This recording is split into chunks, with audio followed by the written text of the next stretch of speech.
And we are back, ladies and gentlemen, with another episode of First Touch. Today is March 15th. Of course, happy Women's History Month. Women's History Month has been continuing on, of course, as well as, happy First Touch Day as well. Today marks 2 years since we first aired on this particular channel. Dazzrin, Roll Diz, and T-Bates, of course.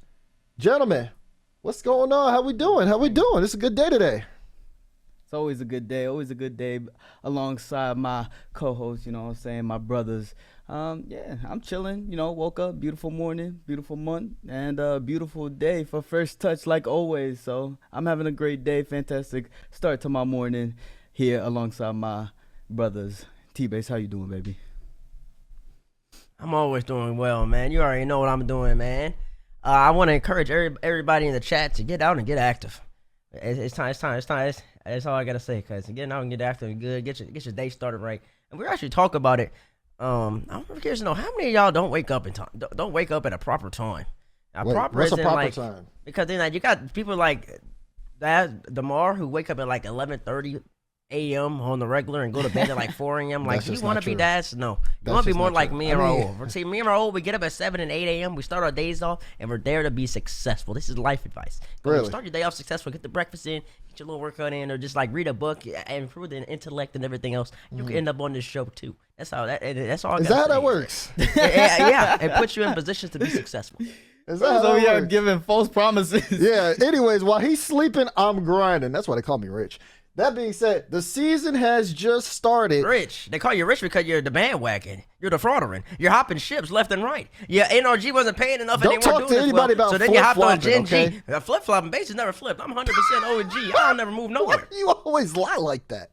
Lie? What's the lie at? When have I flipped? Nah, there's you no literally lie. He flipped on just got CRL. 10 teams. Yeah, he's got like 10 teams. He flipped on CRL. Yeah, Columbia on First Touch when we did the early predictions. And then he goes on the CRL show and says, I got Northwood winning the whole thing. Like, come on, babe. You're going to talk about somebody flip-flop. Whoa. Yeah, Columbia had a roster change. Really? A roster? Yeah, it was T-Bates. Listen, you're talking about flip-flopping. These are the only flip-flops I got right here. That's right. My God. Bro, this isn't a brand promotion, bro. Nah, he's brand promoted like crazy. Those are the flip-flops I got. That's all I'm saying. They pay him all that money. That's why. It's comfortable. Hey, listen. You see the shirt? Hey, when we make that greatest plastic goat list of all time, number 1 is gonna be Dazzrin. Number 2 is gonna be Jordan. What the heck? Base.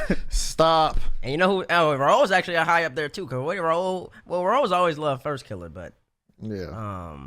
I've never switched. Yeah, I guess you never switched on First Killer. You've always loved them. And you loved them so much they gave you a coaching position. Congratulations. See, that's another way you can be successful. Love somebody so much that they just really know that you adore them, and they'll give you a spot. And that's why Faze is okay. Never mind. We're not even gonna get into it. That was last week. I need someone to love me like Roll Diz loves First Killer. That's all I know, because that's some undying loyalty. It's never faltering anytime soon, no matter what happens. It's thicker than blood. Okay, but like I was saying, Season 10 has started. If you haven't been playing, what are you doing? Just check out the Season 10 trailer.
Time to unwind, says Season 10. Well, for me, it's time to go to work because we got the major coming up soon. But not only is the major coming up soon, there's also some things that are happening. WrestleMania is already getting started.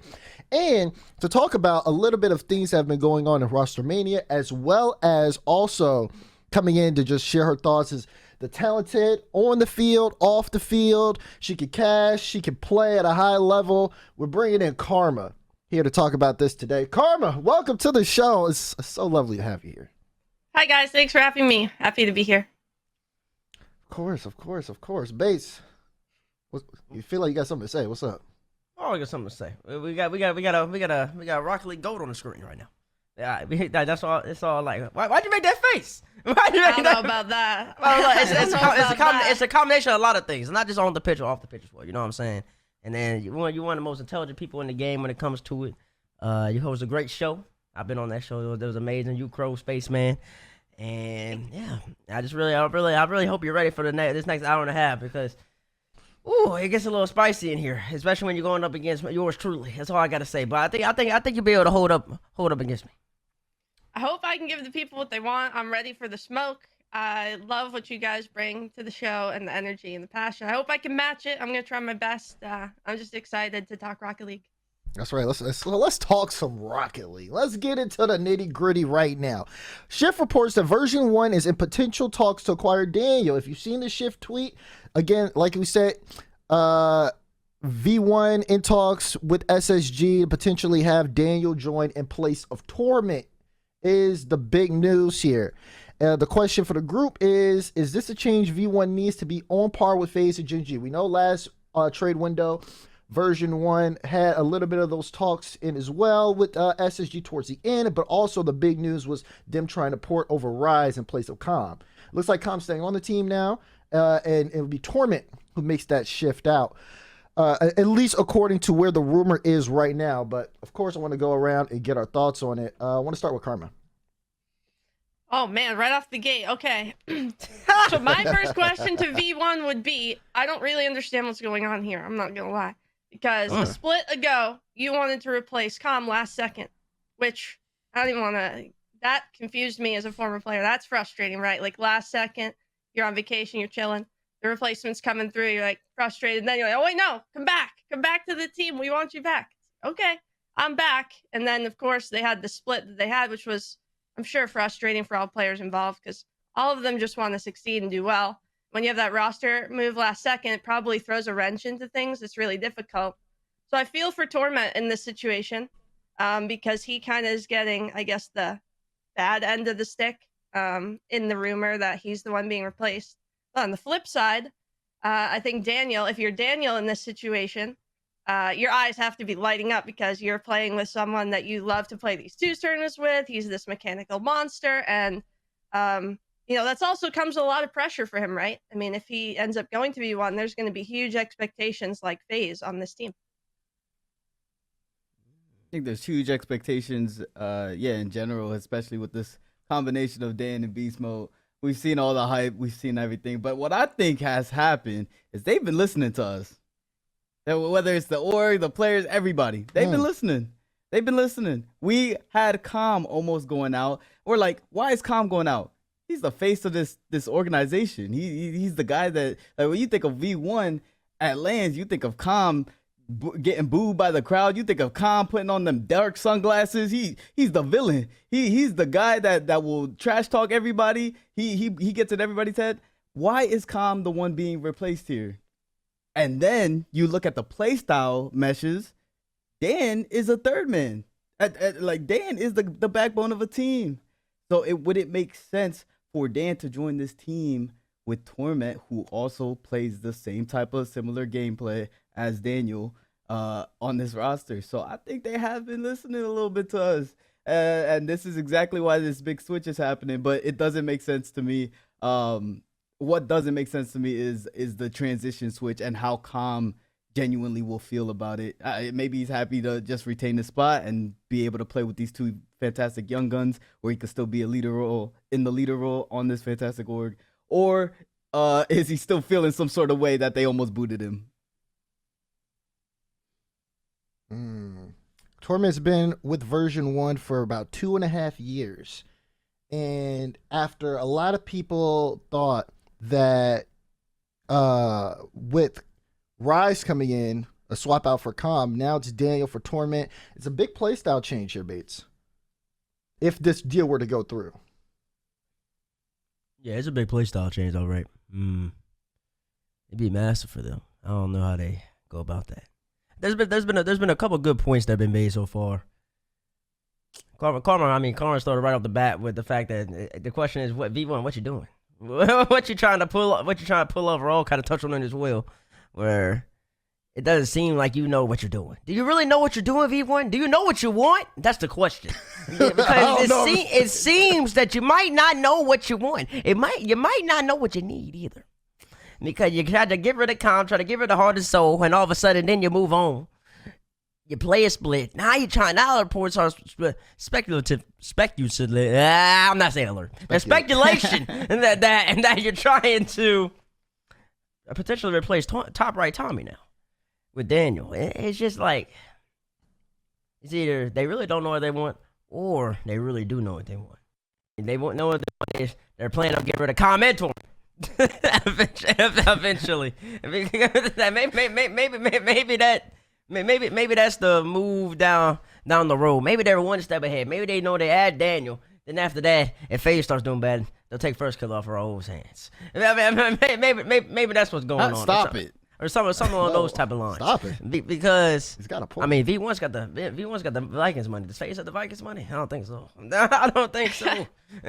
So I don't think there's much you can do. When V1 comes knocking with that check roll, I'm sorry. I think you just got. I think the organization just signed on the dotted line. Well, listen. You're claiming that people are listening to this show. I'm just giving people the knowledge that they need to hear. I told you they've been listening to us. I don't need them to listen to this part, bro. It's too late, Ron, because they have been listening. They was listening when Stumpy was on here talking about, I think Daniel Beastmode and First Killer would be the greatest team of all time. I love that. Like they was listening and they said, you know what? I think he has a point. Let's check the buyouts. What's the economy looking like? Because we got infinite money. So what's the economy? Okay, y'all need money. Okay, let's talk about this. Daniel on the table, and it seems like he is on the table right now because remember, stop me if I'm going ahead of myself. Actually, I am going ahead of myself, so I'm gonna slow it down. We'll get into SSG doing reports on trials a little bit later, but just kind of focusing back in on this. None of us really answered the question. Is this a change V1 needs to be on par with Faze and GenG? I don't know. I mean, Raul says Dan is a third man kind of deal, or like that's where he plays. I guess my question would be kind of fitting in on that, because for me, when I initially looked at it, I felt like you would keep Torment there because Torment is used to having people always in front, so he can navigate that space better. But for whatever reason, like Calm is there, maybe there's something I just don't know. I think Calm is still solid. I think he can still like he'll fit in there. But it feels like V1, at least for if this deal went through, like they would need some time to create a play style that fits all of them, because it's only a certain amount of boosts on the field for Dan and Beastmode to share. So.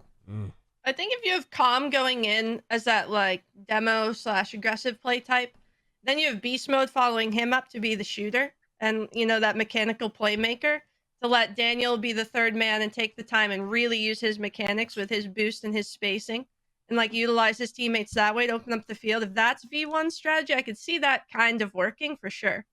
The question to me is, Daniel has played this role on Space Station with, in my opinion, a really talented roster, and they've struggled to get over the top.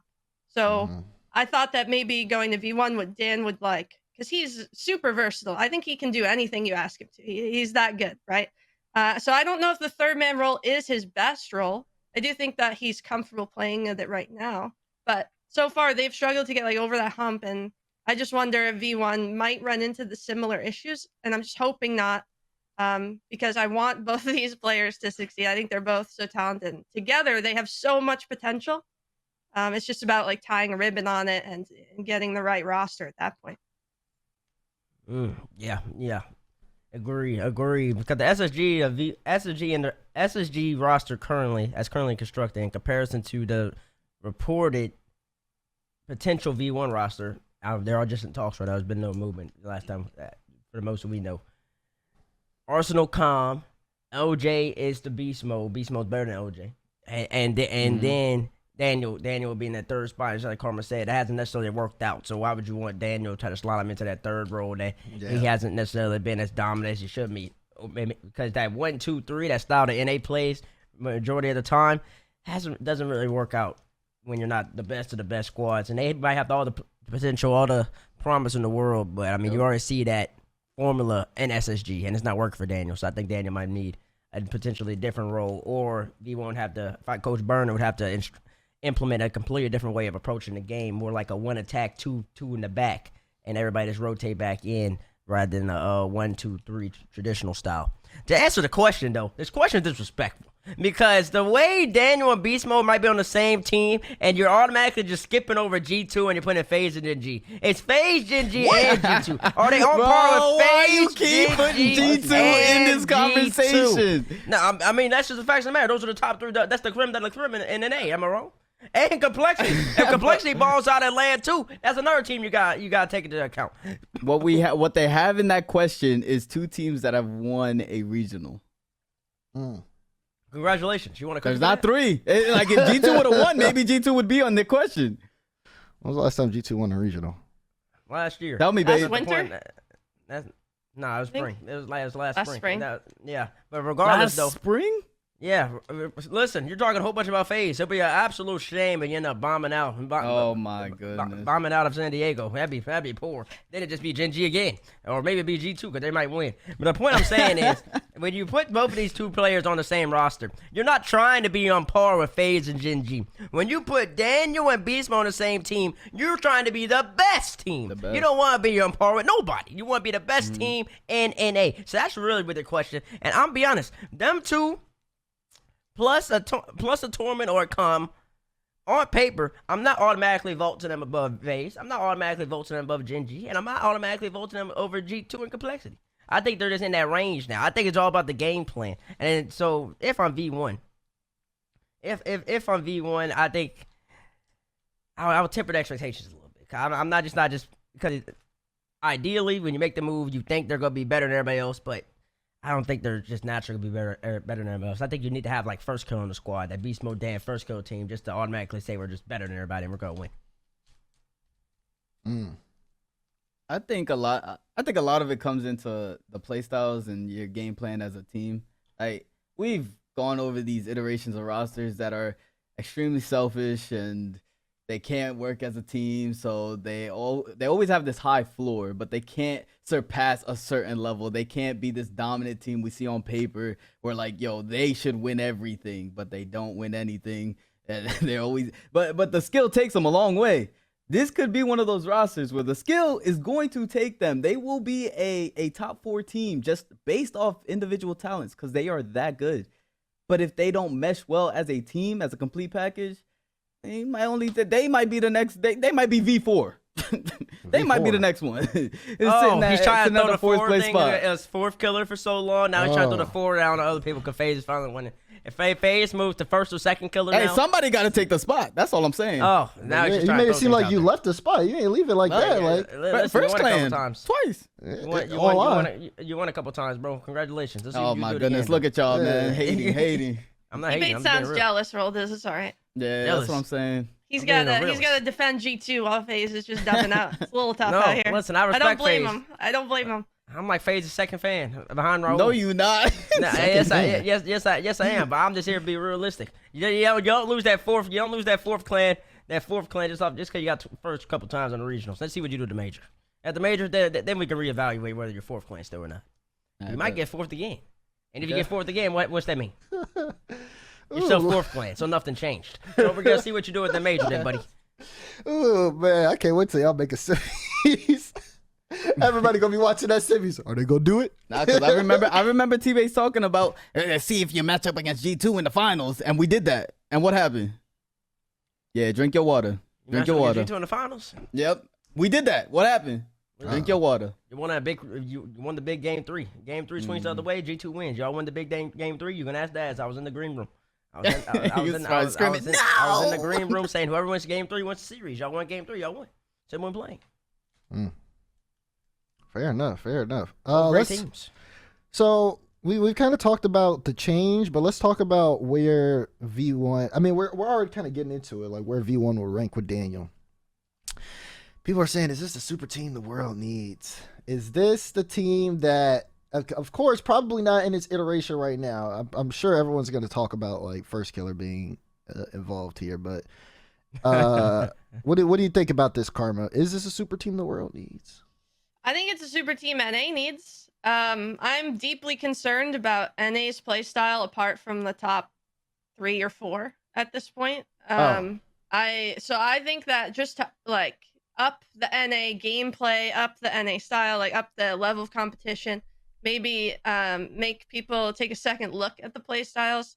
I just think that other than the top 4, I'm worried for NA. And I think that if you add more of these rosters with a lot of mechanical talent, kind of like EU is, and you manage that and coach it like Raul is doing, I think that you have potential to not only up all of the competition, but NA and like lift the region up as a whole.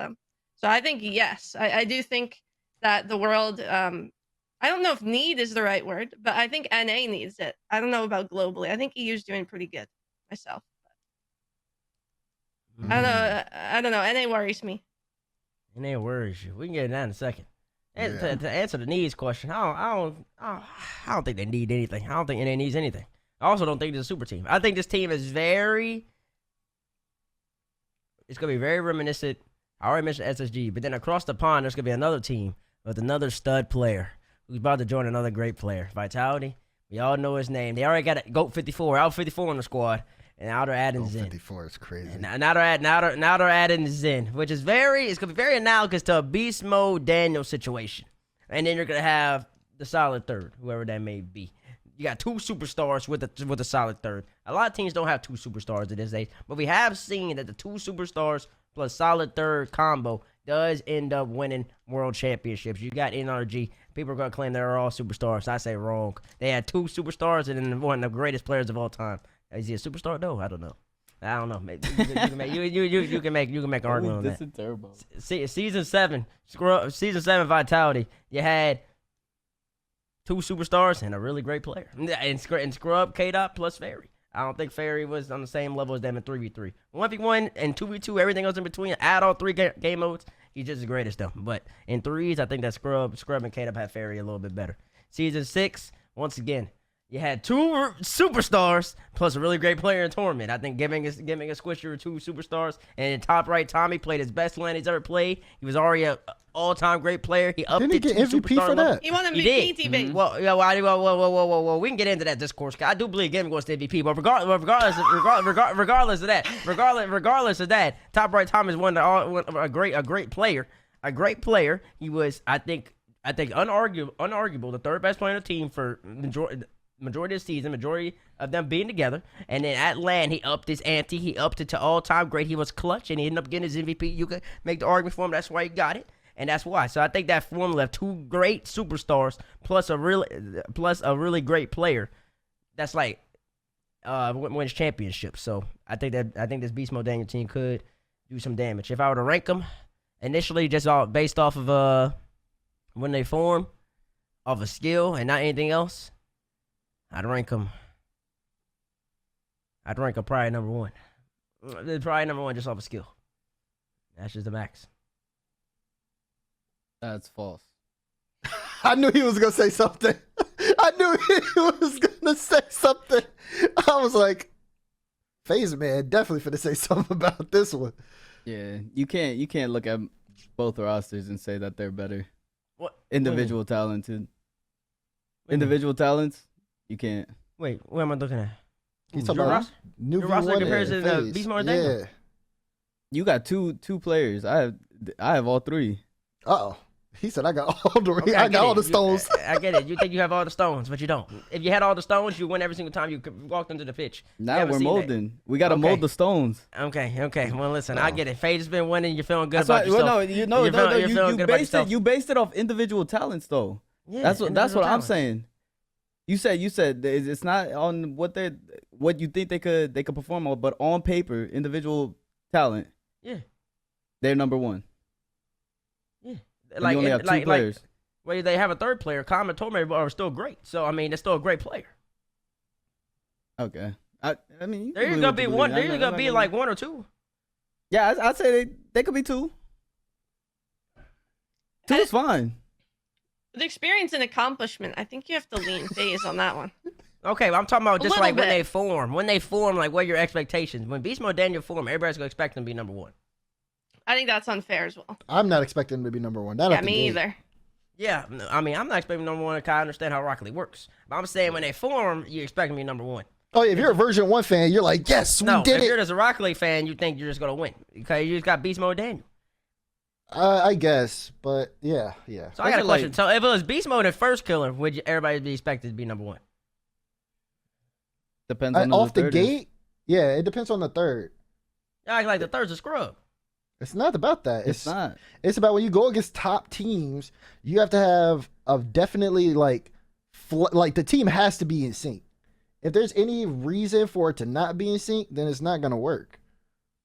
Like All right. Rocket League top level is good. I got a question. I got a question for all y'all. Cause see, I got 3 brilliant Rocket League minds, but I don't think y'all are thinking this through. So where is Beast Mode ranked in A? There's only one answer. Top three. Top three. Yeah. Top 3. There you go. Top 3. Yeah. You know who he's out there with? Atomic and First Killer. Now where's Daniel ranked? Atomic. You slid the G2 Nah. player right in there. Wait, time out. Atomic is crazy. Wait, Atomic not top 3 in A? I don't know if Atomic's top 3 right now. Over bro. Sipical right now? T-Bates. Yeah, Atomic's definitely top 3. What? Typical Over Jack? Congratulations. Over Jack? Jack? Yes. Does it look like I'm missing my words? What the heck? Okay, now where's Daniel ranked? I would say individually talented, right? There's a reason why these 3 players are some of the most hyped up that want to be the most super team. Like you want these 3 players on the super team because they're the best 3 players Wait, in so our where's region. Daniel ranked? He's probably top 5, bro. There you go. If not, he's Okay, top 3. So I got Yeah. a top 3. I got you. Oh, you said arguably top 3. So I got 2 arguably top 3 players in A on the same roster. What NA team has that? If what other NA team has that? None. But GenG is literally proof you don't need that.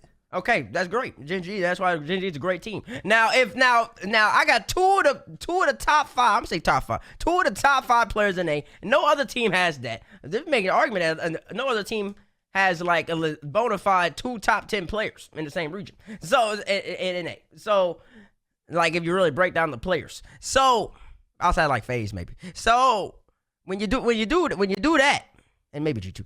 When you do that math.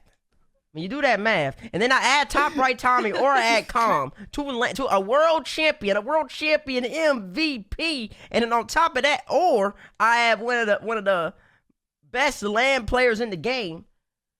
What do you mean they wouldn't be ranked number 1? Because there's a lot more to Rocket League at high level than just talent on the field. I'm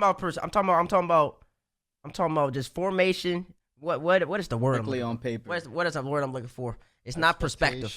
Expectation. There it is. And like you're looking for expectation. It's like when KD joined the Warriors. Where were the Warriors ranked? Oh, if Number 1. I'm going purely off expectation, Number 1. That's the point I'm making. But where would V1 rank I'd with say- Daniel? Where's the expectation? The expectation's top 2. No, it's number 1. for version 1, it's number 1. For If V1, you're yeah. V1, you're ranking You this don't team make number this 1. move and think that you're gonna be number Yeah. 2. No, for V1, it's definitely a number 1. Like they're It's a doing this stepping number 1. stone. Oh, I don't even I think it's a stepping stone. a stepping stone for what? It's like a huge stepping stone. For So that they can build that super team. You guys hinted at it earlier. You're like trying to get the poach off FK. yeah, so they can take your player. Exactly. See, look, it's a stepping stone so that they can build that team that is expected to dominate the world. I mean, no. I said number 1 in A. I didn't say number 1 world. And then there's also a difference between number 1 in A and number 1 world and then just domination in general. I'm just way better than even number 1 world. That means you might as well not even show up to land, come and win. That's a different level of greatness. Yeah, I'd say top 2, but you You're say yeah, because definitely you're number biased 1. though. You're biased though. See me, I'm biased in this situation. That's why I can. That's why I can. Get That's my why you checks. always put. I listen to Karma and finds a way. Dash. You're biased. I listen to Karma and Dash. Okay, go ahead. Wait, no, G2. he's bought off too by GenG. Karma, you're the only person I need to listen to here. What the heck? Karma, go ahead. Yeah, I'm the unsponsored one. I just think, I don't know, for expectations, I think for sure you'll get to that number one. That expectation in long term, you're gonna be, number one, top two. But for right now, with the move they're making right now, I don't think they're currently expecting to instantly shoot up to number one with this move. I think I kind of side with you guys where it's might be a stepping stone, or just seeing how, in this instance, Calm interacts with, those two players. Calm could be the perfect fit. And I think he deserves that opportunity. But at the same time, I think expecting this team to be insane out of the gate is, along with all the pressure, it's just a lot to expect. Yeah. From two players who haven't won a major yet, or have been in that like super pressure situation, and they can perform. This is like a potential team we're talking about, with players that have huge amounts of potential that haven't quite got to the level they want, and now they're combining forces to hopefully elevate each other and get to the spot they want to be. Is this a world title move for right now? You don't think it's a world title move? Like, Wait. I want to piggyback off this. I want to go after her. So she made a great point about expectations after the gate versus the long-term move. If I'm thinking about this, I'm thinking, do I see V1 at number one at the end of the spring split? Probably yes. At regional one, I'm thinking I'd say top 8, and anything past that would be them overperforming to me. Then it just means they mesh really quickly, because I expect them to need that adjustment. Wait. Oh yeah, that's okay, but nobody's talking about just like off the but national regional. We're talking about expectation. Like after you make this move, where would you rank them by the time the spring major happens? Right, I would expect them number one. Yes. Okay. I feel like they would figure that out by then, and then they would be taking things by storm. New team, everything like that. They should be best team in NA by the end of the split. Listen, the 2 superstar plus 1 great player. It just won the last world championship. Give me Seiko, give me Monkey Moon, 2 superstars. Give me a great player like a Draymond Green, aka extra. I win championships. That's all I gotta say. It doesn't work out in the long term. But the problem is you win championships. That's what the last. Well, they should have made the move later then. What do you mean? Go ahead, DeMar. The problem is that they messed up in this last trade window, because Calm was right. And he's still on the team. And let's be real here. Calm on the team with Beastmode and Daniel. If version 1 does not do well with that team, all eyes are going to be directly on Calm. He'll be the first one on the chopping block. I mean, so, it's anybody in that position. Yeah, exactly. And he has to play knowing that. It's like all these jokes we make about Vitality, knowing Zen's coming in. Like, oh, they're playing for the spot. Except instead of 2 people, it's 1 person. And it's just a ticking time bomb until that thing blows up. And then boom, the swap is made and all that other stuff happens. So, I mean, give credit to Calm. That's a crazy role to play in. And, hopefully he can be able to manage that space well. But those are the kind of parameters I would expect going in. I think if V1 either is going to be great out the gate, or is going to be kind of like a placeholder until they can make that extra move. Cover all your bases. Huh? I was gonna say my biggest thing with that is you're spot on. Calm is the question mark. It's all on Calm, and the respect that Beast and Dan will obtain for him as a player. If they don't have the respect, then they're always gonna look at him to be a replacement, and then he can't perform to the level he needs to perform at for this team to be as successful as the expectation of number 1 team in North America. It's all on Calm. He's in a really rough spot. I mean, with what happened this split, and then you're going into the next split following this one with kind of the same thing happening, with all this extra pressure. That's like 6 to 7 months of your career being on edge, which is not easy as a pro. It is extremely stressful. Yeah. So, we'll monitor that situation as it continues on. But there's 2 sides to this coin, and the other side is Space Station Gaming. As we move on to our roster mania topic, Arsenal and LJ could be potentially LF1. Space Station Shift reported Space Station is seeking options to replace Daniel. At the moment, Cheese from Knights and Hoxer from Ghost Gaming have been in the Oh, running boy, Hawk. to see, exactly who could be a fit there in case of a potential change. Shift reporting on this kind of gives a little bit more weight to the situation of how realistic it may be for version 1 in place of or Daniel going to version 1. But that being said, this is going to be SSG will have shoes to fill, and at this point, it's not looking like it's going to be a 1-to-1 trade with Daniel and Torment. So what are SSG going to do? Pick a boxer. Yeah. Simple and plain. Just the only option. Only option I see in my eyes. Best player, Yeah. best player available if you can get him. You don't see Cheese being a viable option? For what? For the now? Like Cheese, Cheese over Hoxer. You don't see Cheese being a viable option at all? For what? To For win the now? third. That To make the major in the spring? yeah. No. Ooh, that's cold, D-Base. Why? What's wrong Why? with Cheese? Yeah. She's a good player, but you don't. Cheese is a good player, but unless you're a prodigy like S player, you don't just hop on a team with at those type of expectations. SG's in a win now mentality. They're in a we've made the world championship. We've been in the majority of the majors. I think they've been every major outside this one that they just missed out on. We want to make the major now. We don't want to go and develop a player. You gotta see if Cheese can get developed. You already. I see. I mean, you got Hoxer. EU9. I mean, I know that was a long time ago. That was a long time ago. Raul was still out there on the sticks. I was still playing. Raul was out there on the sticks, but I mean, still standing around. Best player on Ghost. You saw what Ghost did against Furia in the last regional. Hoxer was popping off, hitting corner reads, double touches, making the right plays. I don't know what his mental is, all that, but on the pitch, you know what you're gonna get.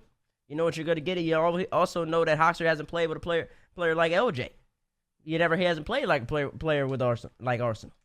And if that ends up meshing out, Coach Chrome with somebody in the background coaching him up, that could be a potential roster change that keeps you still afloat in NA, or even allows you to elevate. With Cheese, I mean that's a move for the future. You pick up Cheese, you're basically saying we're okay with not making a major, because I mean you don't know what Cheese is gonna do when he's on a top team like that. And I'll be honest, I don't think I've seen enough out of Cheese. There's the whole entire split just watching them, where it's just like I know you could be on the top 4, top 5 team in NA and produce at that highest level. So I think it's one option here. What about either picking up someone like with young talent like 2-piece, or maybe even going back to the optic thing and seeing if they could get AJ? I don't know if I don't know. Let's see. My thing with grabbing someone like AJ specifically is I think LJ is his best when he is kind of the forefront of a team, and I think Daniel was taking that spot.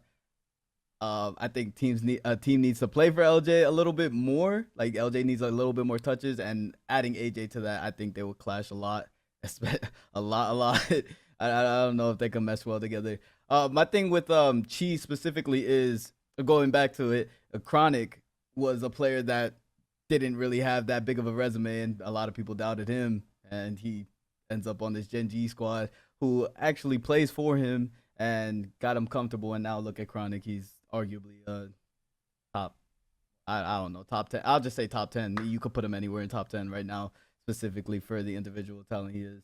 But we go to Cheese. You could take a chance on Cheese for the potential. He could just pop out the gates. He plays well on PK.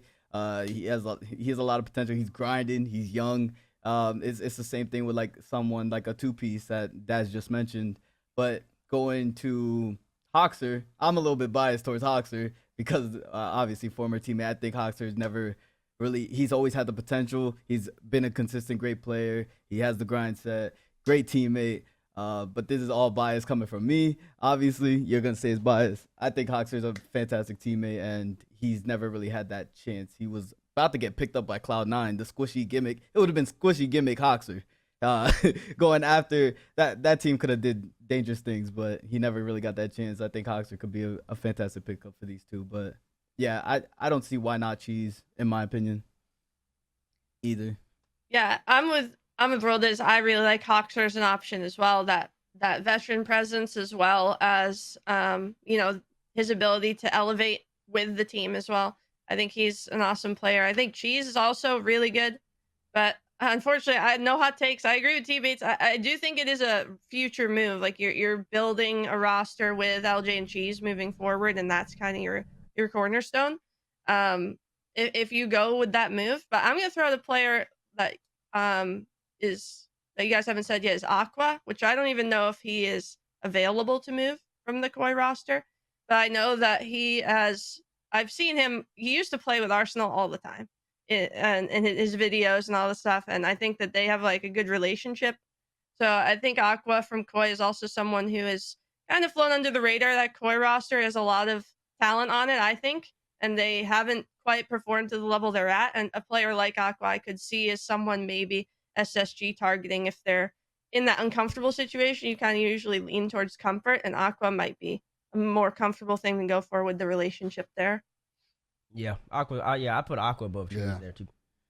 Yeah, That's a I don't good know. I'm shout. just moving Cheese down. You got to earn your stripes. You got to earn your stripes out here, man. They just got more players, a little more cachet, a little more experience, and I've seen them do it at the highest level a little bit longer. About SSG, that's why I got taken into account.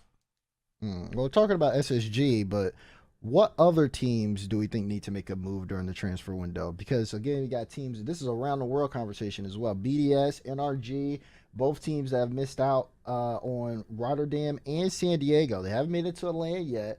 There's a lot of room here. You know, I was mentioning teams like Optic. We went through Optic, Shopify, Koi.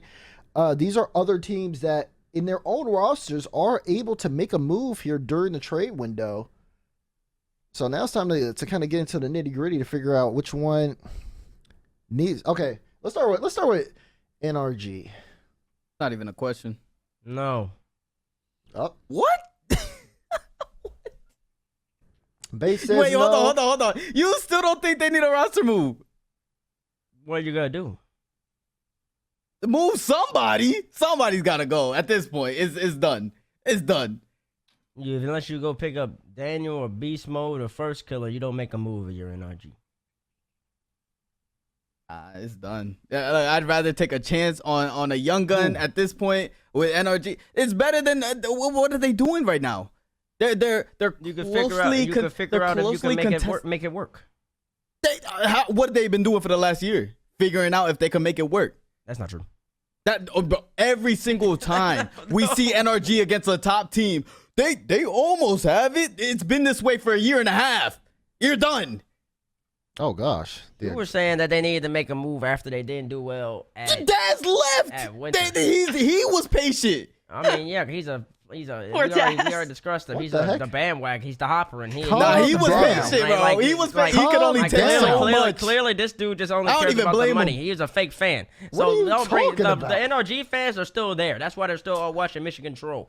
Because they I love was watching NRG. Michigan NRG fans are Troll. starting to get mad. No, NRG. They're getting fans are sick of mad it 'cause they're now. not winning exactly. But who do you add if it's not one of the best 3 people? You gonna But take a you time grab- off of G2? You grab a young gun. Go grab a young. Who? Take a chance. Jan. Who? I have the Take a answer. chance. Jan. Who? Give me an answer. Give me an answer. Who?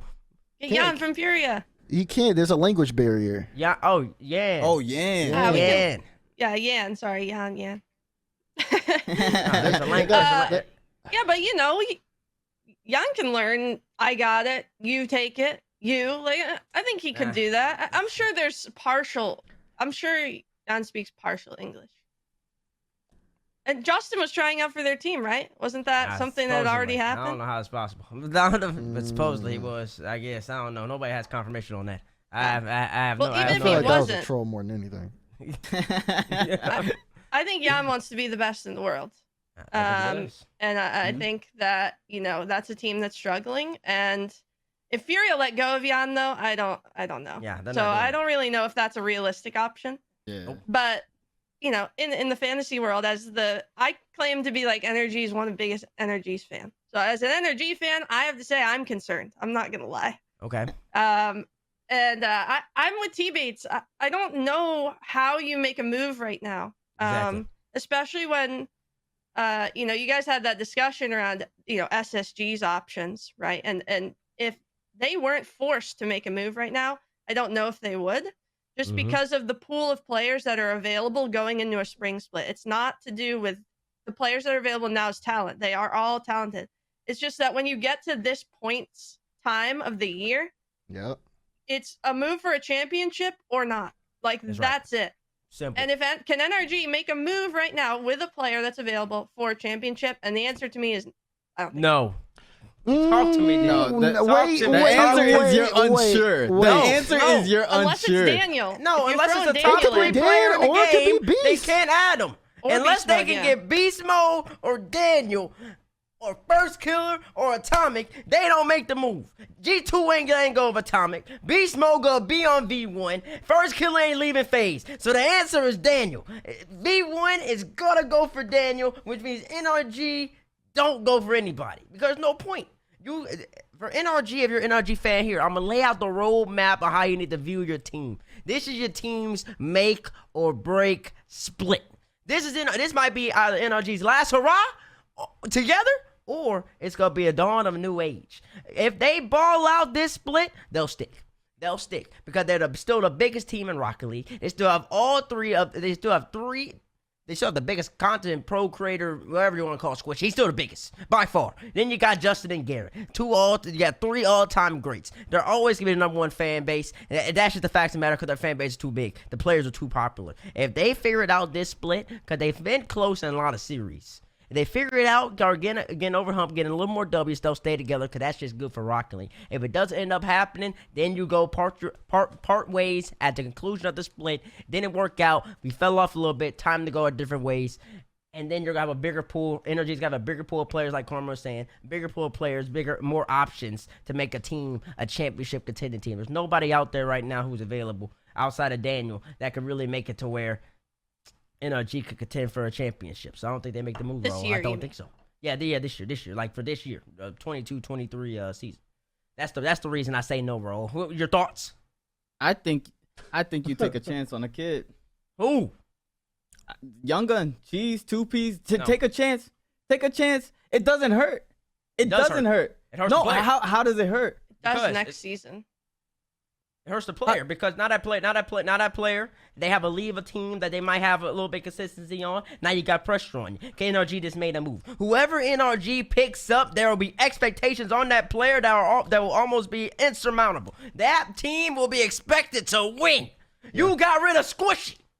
That team's not expected to win. Yeah, they are. How is NRG expected to win Yeah, they making are. one move? You got rid of Squishy. what? That means you want to win. You picked up think you- 2Ps. 2Ps better be the truth. Okay, wait, If so 2Ps if I don't keep ball Squishy, out, I'm it's not winning. gone. Huh? No. If I keep You Squishy, I'm not better winning. win. That's different though.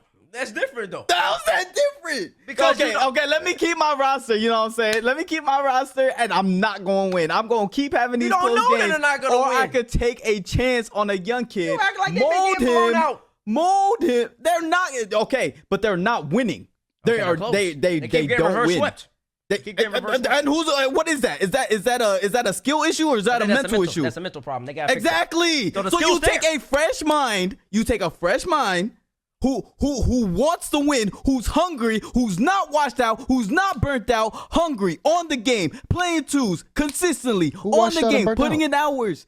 Squishy is not doing that. He hasn't done it for a long time. There was a day where Squishy would stream every single day. Every single day. He was grinding, playing twos. He's not doing it. He's not doing it. And you know it. You hop on NRG. That's the greatest organization in Rocket League history. Wow.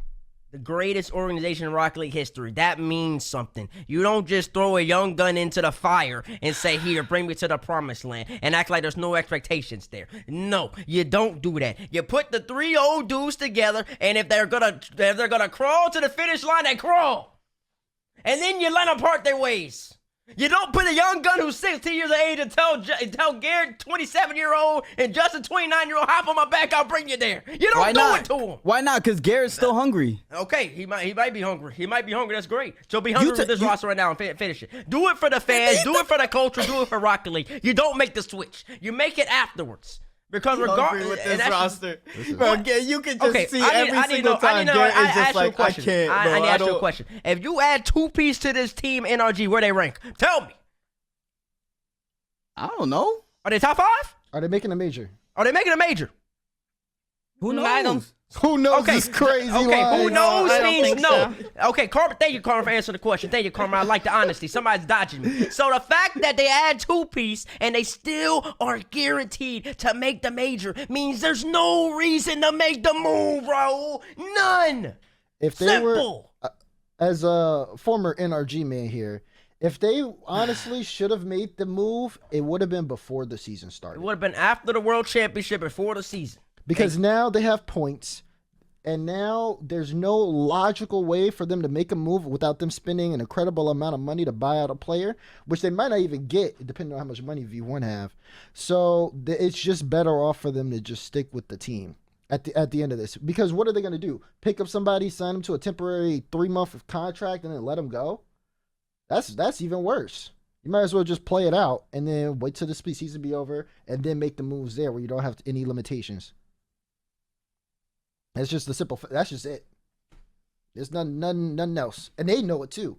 You think NRG wants to be the best team? They want, like, the organization. I know those people. They want to be the #1 team like that. So it's just like making. I know Jamie. He's gonna make the right move, but not right. I don't think right now is the time. I think you just wait, just play it out. Maybe the season's done after the spring. You can make the moves there. Maybe it's after the World Championship if they get in the wild card or something. I don't know. The thing for the NRG for me is that, like, the plays are there. They're just not getting finished. Yep. And there's not enough of them. Like, that's the issues. They don't Hey, yo, generate shout out enough of the JB. chances, and they don't finish them. And their games are all 1-goal games that go, like, or 2-1 for like 4 minutes, and then it's a 4-minute overtime, 5-minute overtime, where NRG are just cycling on defense. And they're so close to getting over the top that, you know, I can see why they would want to stick, but at the same time, you know, contractually, it just makes it so difficult. As an NRG fan, it's really hard because I want to see them succeed, and I understand the pressure on them and how the fans are. And, you know, if they say anything, it's on Reddit, it's on Twitter, it's all over the place, and, like, that is, as someone, like, as a former player, it just drives me insane to see, because I know what they're dealing with, and to go out there and play the way they're playing right now, and I know they're all frustrated. So they tried to do the coaching move, right? You know, switch up the coaching. Maybe a new coach coming in here will change things up for us, help us get us over the edge. And I do think that breathed a little life into them, that they're getting closer. Maybe in the spring split, I could see, like, if they just start burying every single chance that they get, I can see them going a little farther, consistently making the major. It's a hard argument. Yeah, Right that now. was the old team that we used to see. They'd get the same amount of chances. I think they get the same amount of chances. They were just consistent before. It takes time and practice, which they're no longer doing. Who made that poll? That poll's terrible. Should NRG make a move? I It saw should be that. should NRG make a move now, Goofies. Who made that? Oh wait, it was me. Whoops. Did they make a move? Look, yes, Chat. they should. Chat knows. Chat knows. Nah, They're shoulda- sick. The yeah, NRG fans are sick of it, bro. They're sick Chat of ain't it. in the system. Road this hates NRG. You ain't never lied about that. All right. I don't hate them. I want them Yeah, to you've succeed, always hated man. We can't be on NRG forever, dude. I want them to succeed. Yeah, you're right. So I mean, that's NRG. Let's jump across the pond to the other team, the Team BDS. No. The world champions. Bates is Same. saying no. Bates is saying no again. Yep. Same. Are you reason. saying no for the same reason? The same exact Yep, reason? it's the They same should just wait reasons. until after the season and then they That's make right. a move. I don't even know if they should make a roster move after the season's over. To be honest with you, they just won a world championship. I don't know. That was a long time ago now, Bates. It wasn't that long. The game moves quick, man. Was it like 6 months? Monkey Moon still top 3 EU. So Seiko's falling off a little bit. Extra still really great player in the EU. Seiko can't play on this team, bro. Seiko need to find his game. He can. He won a He world championship. could. Yeah. He can't. Not no more. Okay. What happened? He forgot how to hit the ball. That's a mental thing, bro. Okay. I think he's trying to impress Monkey Moon. Impress. What's he need to Yeah. impress? He won the world championships. Nothing to impress. There's Yeah. nothing to impress. Well, there it is. That's why. If he can't impress him, bro, Monkey, you can tell Monkey dictates the mentality of that team, bro. Like if Seiko whiffs a He's the best ball, player it's on the team. over. It's over. Yeah. Don't whiff. Don't whiff. Yeah. Be great. Yeah, don't be perfect. So if you're not perfect one time, how many pro players actually whiff in the game? You know the answer to that. You also want MVP. I'm almost positive every pro player is whiffed. Every player whiffs, yeah. But I'm saying how many times do people whiff big hits in games? It's very rare. You know that. People always catch that ball. They gonna get some form of contact. So if you whiff the ball, don't whiff. When we argued that Seiko was a top 3 player in the game. That's right. In the game. That's right. Goes over to BDS, wins a world championship, and now he can't hit the ball? He can't hit the ball. No. You're talking about whiffing. So obviously he's whiffing in the game. No, you said if Monkey Moon's mad because you said Monkey Moon's mad at Seiko for whiffing the ball. That's what you said. So then I said don't whiff. Simple. Hit the ball. And BDS is all mental, bro. He's mad at more than just whiffing. He's just mad at Seiko in general because Seiko's not playing to the level that he should be playing at, right? But you can't play at a level when you have a pressure of your own teammate not trusting you to hit things. I don't even know if they make a roster move. I think they would have to be absolutely catastrophic. If they do well in this spring split, still make the major, or get very close to making the major, I don't think they make a roster move after the season's over. I think that's dope. I just don't know what you see that makes you think they're going to make major next split. Oh, Not making it. They're mega struggling right now. And they're in the same spot as NRG. Huge org, former world champ, wants to be the best, have a roster that was the best, now struggling. Need that top end talent if they're going to replace someone because of the expectations on the org and the players. And does they have to be French? Yeah, they do have to be French. So, so the question becomes. Oh, that boy killing that water. He's Why parched. you still got water in there? He don't got no water in there. That was a drip. I got water in here, Shad. Trust. We can't see it, bro. Okay. Well, anyways, though, the point being, the only person I think they go for, you go for Out 54, you go for Zen. Like if for Seiko, like you get Out 54, you get a Zen. Like then I can see that it's the same thing. But like you can't find Zen. Seiko. Yeah, like if you get Zen off Vitality, we don't know what No Zen way comes Zen's leaving Vitality teammates.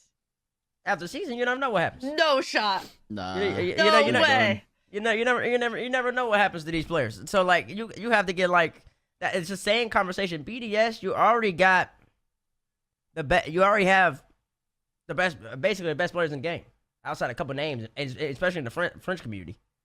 So where you go after that? You don't go anywhere. You dominate RLCS actually marked by 8. Fell off a little. Won a major marked by 8. Right. Then you have one bad split, but it seems like y'all want to get rid of him anyway, so y'all got rid of him. Y'all got rid of him after that major. Added Seiko, dominated spring, didn't do well spring major, won the world championship. If you had a bad fall, Winter split wasn't that bad for them. Are they still below expectations? They are. If they end up bouncing back in the spring, making the major, or getting close to making the major, which I think they can do. Because their skill, talent is there. I think it's all mental for them. I don't think they make a roster change. I don't see the purpose. You just had a bad year of Rocket League. You got soak that. Soak that up and be ready for next year. If you're BDS, would you be willing to do that, T-Base? You just had a bad year. Let's go again. What, the organization? Go ahead, Raul. I was gonna say you harped on me for taking a chance on a young gun, but this is the same thing. You're taking a chance on the team bouncing back mentally. Taking a chance? No, it's not, because I've seen what they could do. They're reigning you've seen what they can do. What they can do in the past. Can they get back there? Yes! You act like Monkey Moon forgot how to play Rocket League. No. This is not a gameplay. This is not a skill issue. Can he get back there? Yes, he can. Okay. World champion.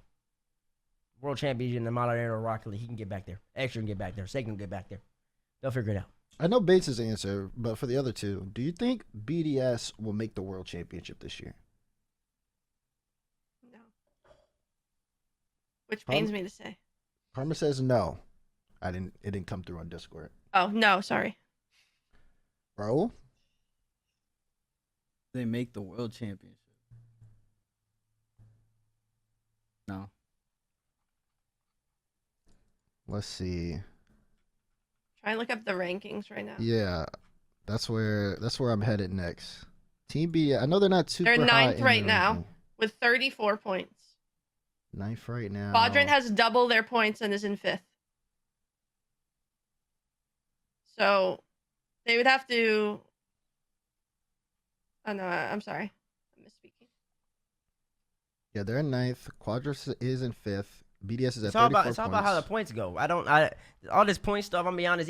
Even for me, chat. Yeah, you can clip me too. The points confuse me. Thank you, thank you. I think that confuse a lot of people though. Unless you're Gibbs. So like, I don't really know how that works. I don't know how the world championship spots work. And I'm gonna be honest with you. I'm not going to study it. So what I will say is, what I will say is, I think basically what you're banking on, to make it simple, is if BDS is gonna make the major, can they do well at the major?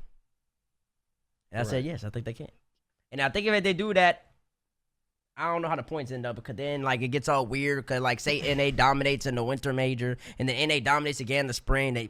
EU's gonna have, like, 4 spots total. So, like, can BDS bounce our way to the 4th spot? No. I don't even know if that's humanly possible unless they win everything. So, but, like, can they get, like, finish, like, 5th or 6th, 7th in EU if EU has that many spots? Yes. So I think the question is whether BDS is going to perform well enough to make the spring major and then do well at the spring major. They would, with Vitality making the move, though, they'd have to leap over them and G1 and German Amigos before they even get to Quadrant or Moist. I think they can do that. If they make the major, it's possible. I think they can do that. I think BDS one of the few teams that's not at this current major that could win the major. That has the skill to win the major. A lot of these teams, they ain't got the skill for it.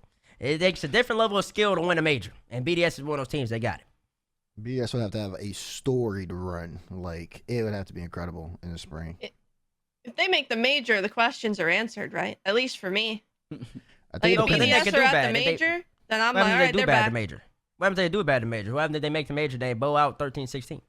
I just lean on world champions. I think that, you know, they're world champions for a reason. They are talented, and if they pull it together after the year they've had and have a dominant spring split, so much so that they make the major, for me, I'm expecting them to continue that momentum. Making the worlds is tough because, again, the points, but I think questions are answered for me if they make spring major, because from what's happened all year, really, really difficult for me to be like, okay, yeah, I'm expecting them there, because I'm not. They haven't. I don't even know if they've made more than.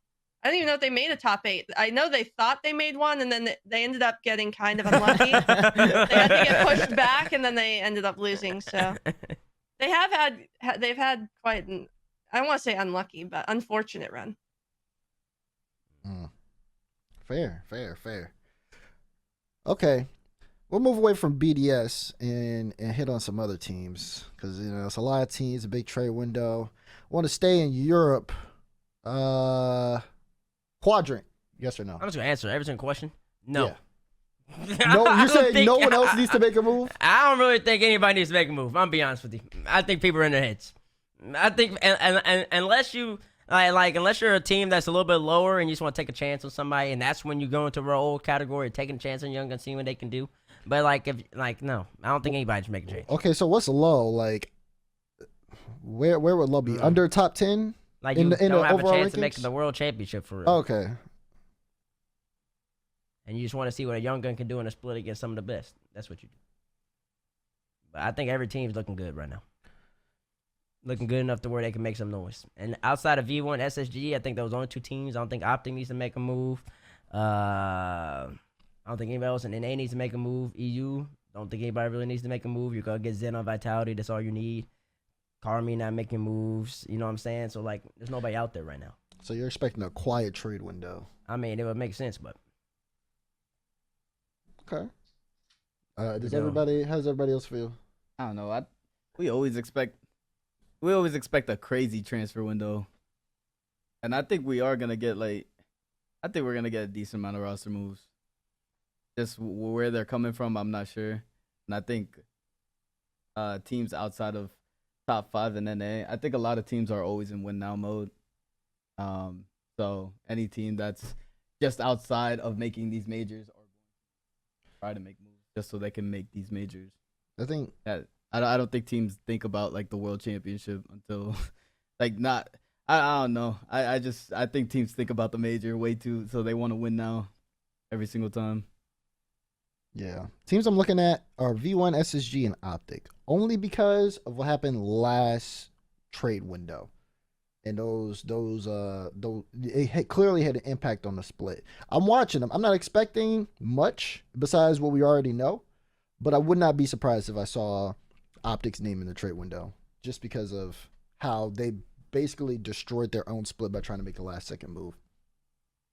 Yeah, I agree. I think Yeah. Chat's talking about Moist. You don't think Moist? Well, haven't Moist already made a move? They just made one with Juicy. So can they make one even in this split? Yeah, they can. You could place another player. Okay. But I don't know. Like I said, like I just don't know who's out there to where like you could just become that team. That team like that to win.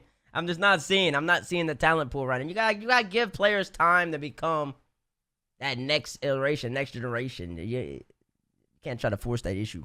It'll come in time, but you picked up Juicy, you see how the team goes. You see how the team goes this split. You don't always have to win a world championship every single year. Not everybody can do that. That's just facts of the matter. That's what a lot of these teams need to start realizing. That's what a lot of these players need to start realizing. Not everybody can win a world championship. There's only going to be a few teams every year that can actually win the world championship. That's just the facts of the matter. That goes with everything. That goes with life. True. Those teams would be more patient in general in Rocket League overall. You know, with rosters, I feel like not only for the fans, but for the scene in general, a little patience would go a long way. But at the same time, I understand, you know, things in this game change so fast. And it's so brutal. The formats can be sometimes that, you know, when you have a shot to make the worlds or major, you have to take you have to pull the trigger. Yep. Yeah, exactly. Yeah, like BDS did last year with Seiko. But when it's not there, then there's no reason. There's no reason to you develop. Yeah, I have to agree. I think, you know, going back to the drawing board and realizing that you're all skilled and talented and kind of working on the mental reset aspect of things, you know, on the cohesion, on those types of things, and becoming a team in a team game, I think is tremendously important. It's something, you know, I think Faze have done well this split.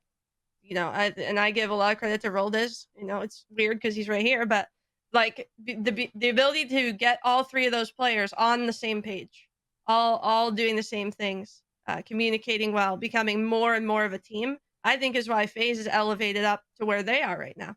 It's just the cohesion seems better. You know, I don't know if it's comms or what exactly is going on, but it just looks visually like they're all on the same page more. They're all tied together. They're all in the same mindset. And I think a lot of Rocket League is that. And trying to convince players who see roster moves happening and see talent and all this discussion, I can see why they get antsy and are like, oh, I want to win right now. I want to prove I'm the best right now. But I also think there's a lot that BDS can do, like go back and work on things as a team and approach it that way. I think is totally viable as well. When you get to NRG's level, it kind of gets to a question mark, though. It goes, that's a little bit of a long That's time. the NRG fan, and that's all it is. A little bit of a long time. I'm just concerned. I want them to do well.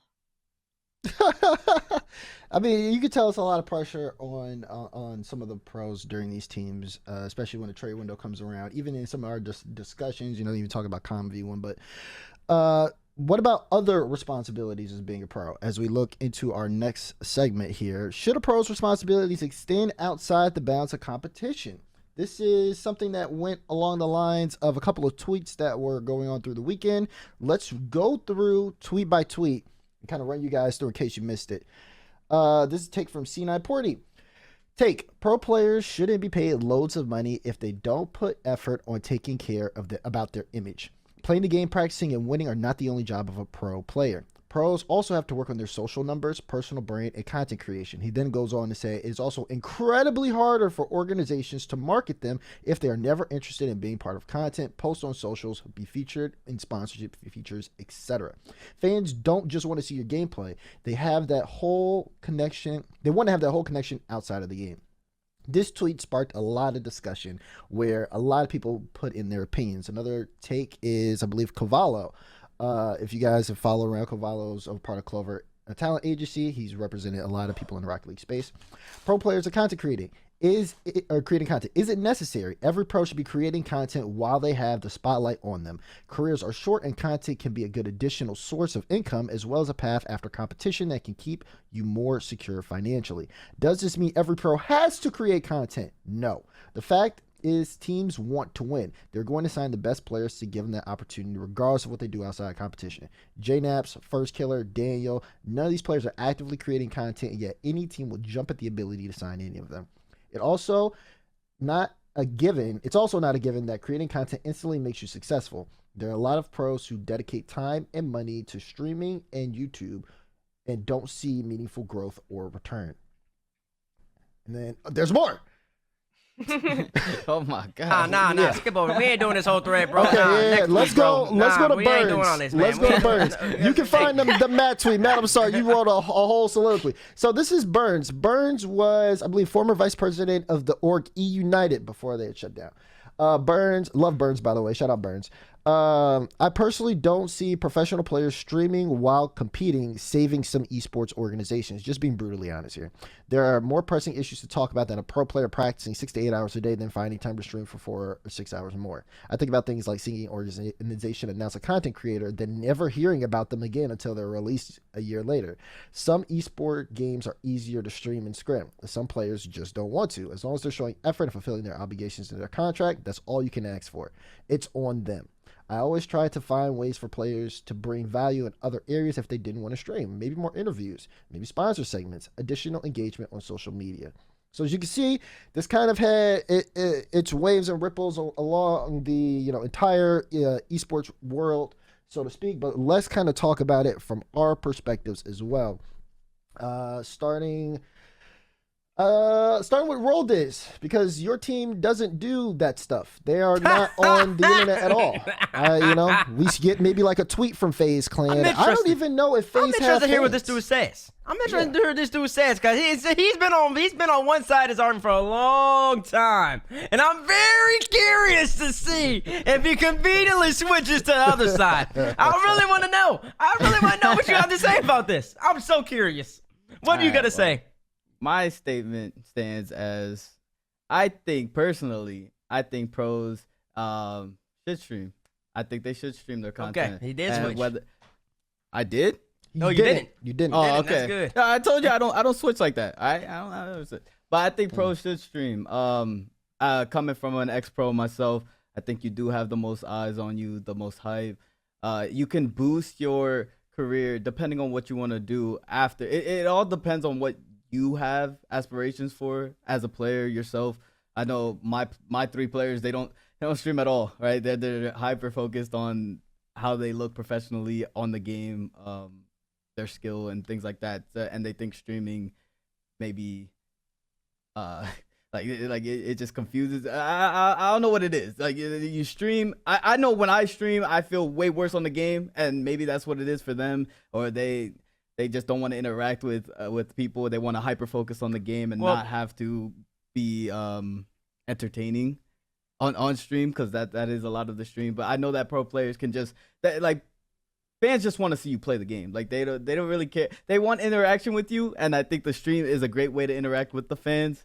But I do stand on, I think pros, especially when they're at the height of their career, should be streaming, because it just creates a new career outside. Well, yeah. I think we all say that, like, to maximize your brand, like, especially if you're a superstar pro, like, idealistically you should stream, like, to maximize that. That's like an option. What C9 Porty is saying, it should be in the contract. He's saying that pro players shouldn't be paid a lot of money unless they're streaming, they're streaming, they're making content and all that type of stuff. Like, he's saying the bounds of being a pro extends outside of putting in time on the game. And so that's the question that's on the table. That's the question on the table. I don't think so. I think the orgs signed the players to play the game at a high level and to win.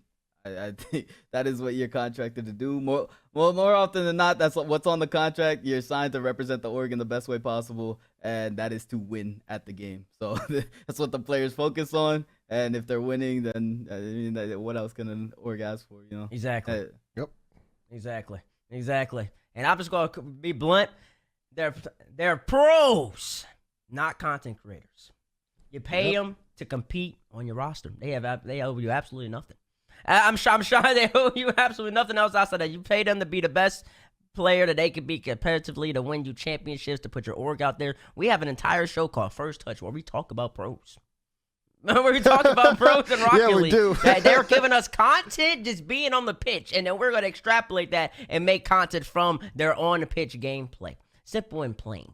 It's on the people outside of the pros to try to put them in position. That's why I like what Burns was saying, where he's saying he was trying to find ways to make them comfortable, put them in areas in which they can make a little content that's not that strenuous on them. Because as long as they're putting in the time and trying to, and which is trying to be the best player that they can be in their respective game, that's all you can ask for.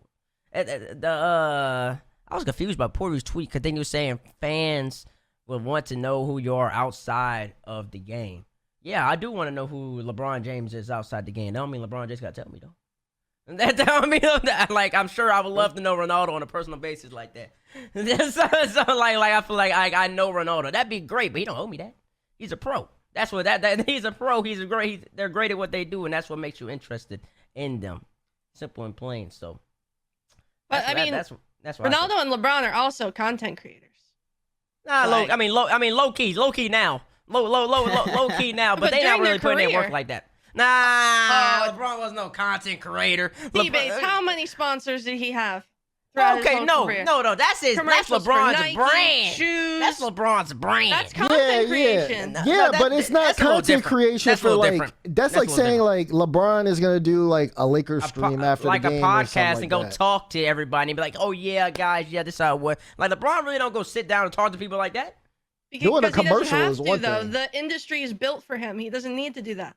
The industry's at a point where he can be sustained from outside sources wanting just to use his image, to garner a better life for his family and make more money. It requires way less time. He's making substantial amount. He can pay most people to handle all that stuff where all he has to do is show up. Esports isn't there yet. Esports is at a stage where teams need to be marketable. Like, unless your content creator unless your org is run by a content creator, it's not as easy to build a brand for orgs as it is for like pro sports. At least I'm just bringing this up for discussion. I don't have like a solid stance on this. Shouldn't that fall on the organization then? That should fall on the organization, not the player. That's it Faze's should, fault. but I agree. But I mean, with the amount of money that the pro players are making, like a First Killer, right? He could take part of that and invest in himself doing non-strenuous content and have people help him do non-strenuous content that would grow his brand outside the game, that would eventually return to him and, in other forms, whether it be sponsors or, he ends up streaming, like maybe he likes streaming later. Like, I'm not saying it should be required in the contract. I'm saying these players should realize what they're not doing. Yeah, I think and use the pros as an example, like the athlete pros. right. I'm totally with you on that because I feel like versus should, the should is the word here. Like, should they stream versus it's required for them to do so. And like that's the biggest thing. I think I'm with you on yes, they should. You have the ability, you have the funds, and you have the support. There's plenty of people out there, especially in the esports world, who are willing to, especially if you're paying them, to help you out in your content creation journey. In terms of orgs doing contracts, if you want somebody to go out and be there for your team, then you sign a content creator. Like that's just it. If you want somebody to make the content, get somebody who is drawing in that audience, and then you can have them connect with the team in their own way. Requiring it for a pro player, look, the pro is good at the game. They're going to be good whether you sign them or not. And if you don't sign them, somebody else is going to be because they want to win the championships. And then it's up to the orgs to figure out how to market that in the best way that they can. Kids should sign up to play esports, not to be Instagram stars. And there has to be, and if you want them to be your Instagram star, you have to do that in a healthy way. Forcing them to do it in order for them to have a contract deal, no. Because especially if you want that to happen, you should have the tools also to be able to help foster that as well. You guys need to have editors, people who can upload, doing all this other stuff, setting up the channels, creating things like that. Versus because you're just signing someone who's good at a video game because you want them on your team. But you have to be able to support them in that way. So I just think when you're signing a pro player, it shouldn't be all these extra strings attached. I'm signing somebody to compete for my team, and if they want to do all the other stuff, it'd be contractually, great. yes. They want to do all this stuff, great. I don't think that it should go any further than that. Like Contractually, yeah. yeah, like I'm signing you, and that's just what a pro is. I'm signing you to compete. And if you want to help do some org thing or something, you can add like some extra clause in the contract where you hit X amount of stuff for media days or something on those type of lines. Then you get paid. You get a bonus or something, and then see if they hit that. You get a bonus. But like if I'm signing you to compete, I'm signing you to compete. Man, that's just what a pro is. That's just what a pro does. But you have to admit, TV that you elevate to becoming more than a pro and a superstar by doing all of those things, right? Like, don't you think Michael Jordan isn't just Michael Jordan the player? He's Michael Jordan, the story, the image, the brand, the shoes, all of that. But he wouldn't. Yeah, but he didn't owe nobody that. He didn't have to do that though. Like he got there. He got there because he was great. And then he decided to do it. But I think he still would have been Michael Jordan. He wouldn't be Michael Jordan the shoe. But he'd be Michael Jordan the basketball player. The basketball player Michael Jordan would have still been Michael Jordan. He still would have been winning championships. He still would have been whooping everybody in the NBA. And it didn't matter. Now, all the extra stuff he did, making the shoe brand, got his commercials, he owned the Charlotte Hornets and everything in between. That's all Michael Jordan. Like, that's stuff that he took initial step to. Because he want to make sure that you know, I'm Michael Jordan outside of basketball. But like, in terms of just competing, like, he didn't have to do any of that. Like, he was just great. And, like, for example, you take a player like Justin, for example. It would be fantastic if Justin made more content. If Justin did more vlogs. If Justin elevated and expanded his brand to something else. Because then that would also help NRG. Because NRG would be impossible because it'd be Justin, but you know Justin's part of NRG. But Justin don't owe nobody that. I mean, what Justin owes NRG is I need to play at the highest level. And he's been doing that. And that's all you can ask a player. That's all you can ask a player unless you incentivize them elsewhere to go do more stuff for that. That's the point I'm making. Yeah. So it's a nice thing to do. And like I would do it. I think you would do it, Karma. And Raul would do it. And DeMar would do it. Like if I was a pro, my goodness, I'd run the YouTube scene. It wouldn't even be close. But like I know, but like that's something I would want to do. I want to be more than just a pro player. But as a pro, in terms of the confines of being a pro player, all that should be expected of them is you're paying them to compete. And I don't know how people expand that. Yeah. I do. Maybe it's on the orgs. Maybe the orgs should be providing more. The orgs should definitely do more to make it easier. That's what Burns was saying. Yeah. Like hire the editors for them. And then the players just just save your replays. We'll figure it out for you. Maybe we'll need you to commentate for 5 minutes here. But maybe it's on the orgs to just have stuff ready. Bring it to the pro players and have them do the minimal amount of activity they need. And then also supply the org with the content they need. But because I know that Cristiano Ronaldo isn't showing up for 2 hours to record a vlog. That's not happening. He's showing up. The 5 cameras are ready. He shows up. They hit roll. He's there for 5 minutes. He's gone. They work on it for like 2 more weeks. And then the commercial comes out. So, maybe the org should approach it that way. Maybe they're just needs more player support. Look at Optic though. Like not Rocket League Optic, the other Optic. That was a content machine, and they were all good at the game. Like Scump and everybody, like they were all. But they were all content oriented people. Like I think people were trying to shoehorn individuals. Those are special individuals. Scump, Nade Shot, those are special people. Like those are just different cats.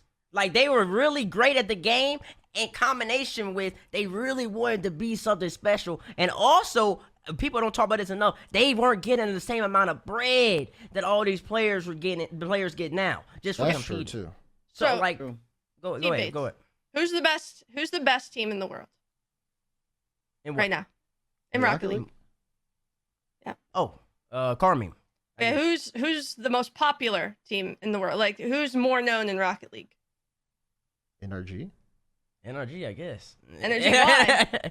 because they all big time. Because Squishy. Because NRG, they do the content. Garrett. They do, exactly. They got Garrett. They got Justin. Garrett streams like once every 2 weeks. His stream always does well. Squishy's been uploading Two's videos. No offense, Squishy. I love your content. Two's videos for like 7 years. He's got like 2 million subs. All he does is record for 20 minutes, upload. And then Justin, who doesn't make anything, he's got like 300,000 subs on YouTube. He doesn't even make content. I wish you would do more, Justin. But like, my whole point is here, look at how NRG's reputation is because of the effort they do outside of the game, and then you look at, you know, a team like Carmine, where when you look at Carmine, they're a content creator org. They're huge, like in the Twitch directory. Yeah. Like they're massive. And then when you think of players, it's like Vatira. Why? Because he's in the media the most. He's the hard carry. But then when it goes outside of Vatira, you're like, yeah, Exotic and Itachi are great players. They're great, phenomenal pros, but they don't carry the same outside weight in the scene that NRG do just because of the extra things that they're going on. So that would be like the reason I'm advocating for players to look at what NRG are doing and For their build own yourself personal all brands. of that. Yes. Yeah, for their longevity, for their future, for their It's also monetization. for the game. Yeah. And for the game, it does help as well. And for the but like I said, like how do you like? I think that extends beyond being a pro. You know Yeah, I what think I'm it's saying? on the orgs to bridge that gap. That's on the orgs. I like it. Just take like Squishy's like he's another one of those special individuals. He was doing all that. He was doing all those type of videos, like making montage stuff like that. Takes a different type of cat. Not everybody want to do that. So Yeah. so like it's hard. You can't like force people to become It's that person. Like it just takes special people, and you can try to nudge them, but also They don't tough want when to do it. They like don't want to do it.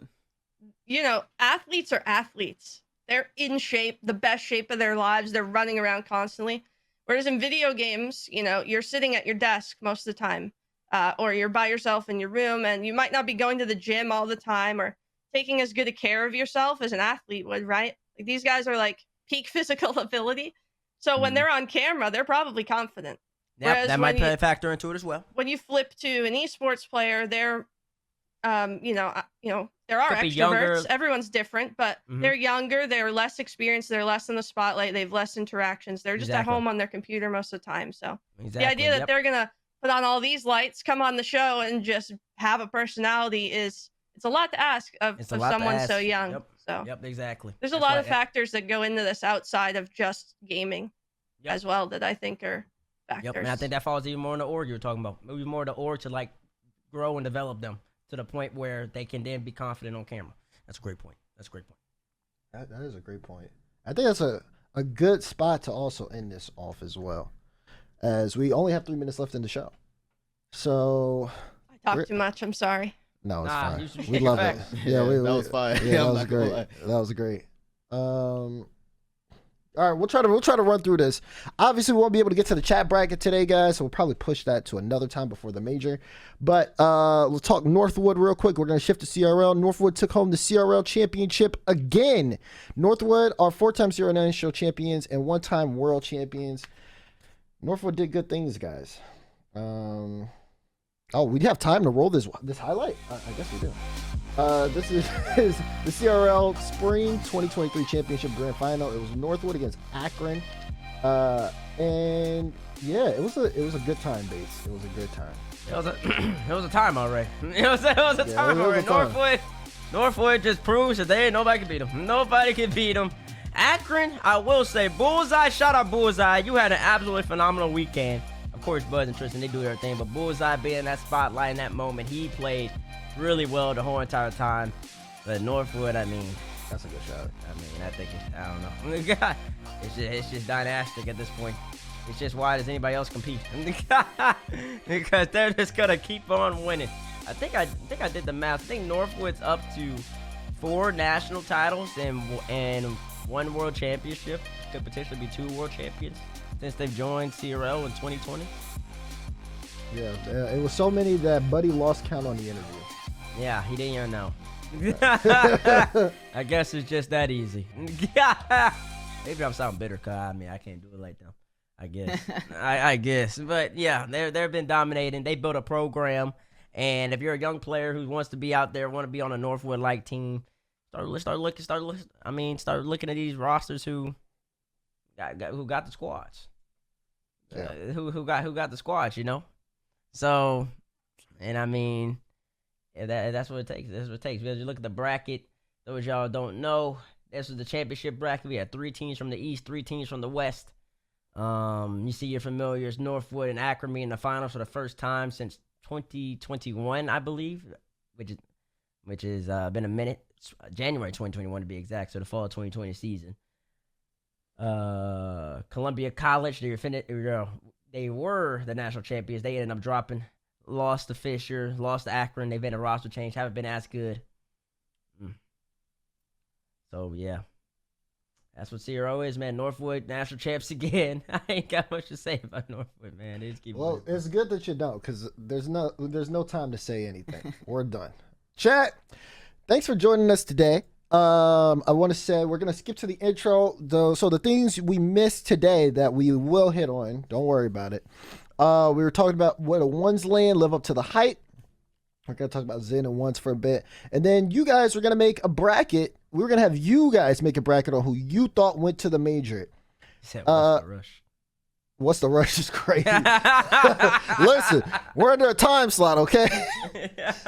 Come back next week. Actually, don't come back next week. We have something special planned for next week. Wait, you do want to come back next week? Hello? Well, yeah, you do want to come back next week. I'm talking about for the bracket.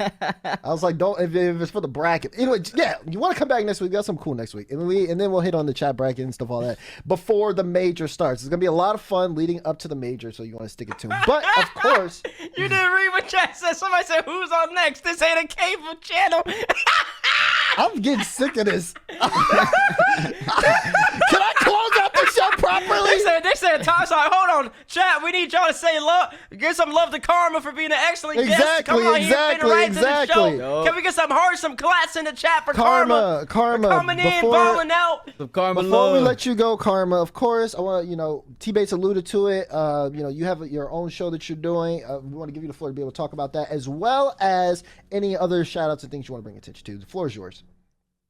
Oh, thank you. I just wanted to just say thank you to you guys for inviting me on the show and being a part of it. I'm extremely grateful.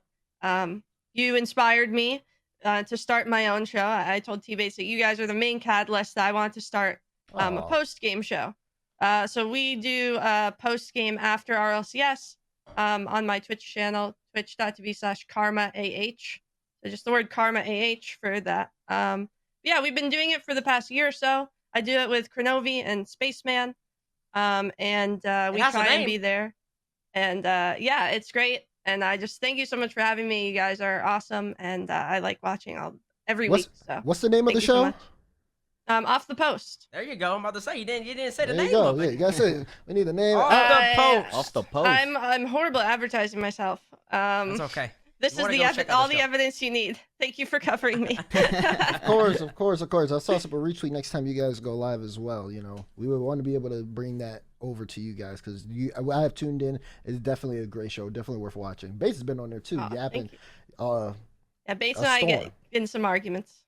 So definitely check out Off the Post when you guys can. Be sure to follow Karma. Her ad is right there. But that being said, we are done, Zoe, for the episode today. Don't hit me with the who's coming up next. I don't know. All I do know is this has been an absolutely excellent First Touch episode.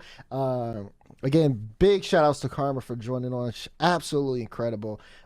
Be sure to check her out, of course, and her show Off the Post, as well as, of course, keeping it locked in on First Touch, because, like I said, the winter split's continuing on and things aren't slowing down. We may be in a little lull period, but there's going to be a lot of cool stuff coming on this channel as well. So be sure to stay tuned next week for that. Of course, thank you to Psyonix, of course, for allowing us to run this on the channel for 2 years now. Today marks 2 years. So big love to them, as well as all the staff who have supported us along the way as well. We couldn't be here without you guys. Much love to you all as well. And of course, Twitch chat, because even though you have some blasphemous takes, I love you guys so much, as we do here on First Touch. So we hope to see you guys next week on the next episode of First Touch. Until then, take care, be good to each other. 1, 2, toodaloo. We'll see you next week.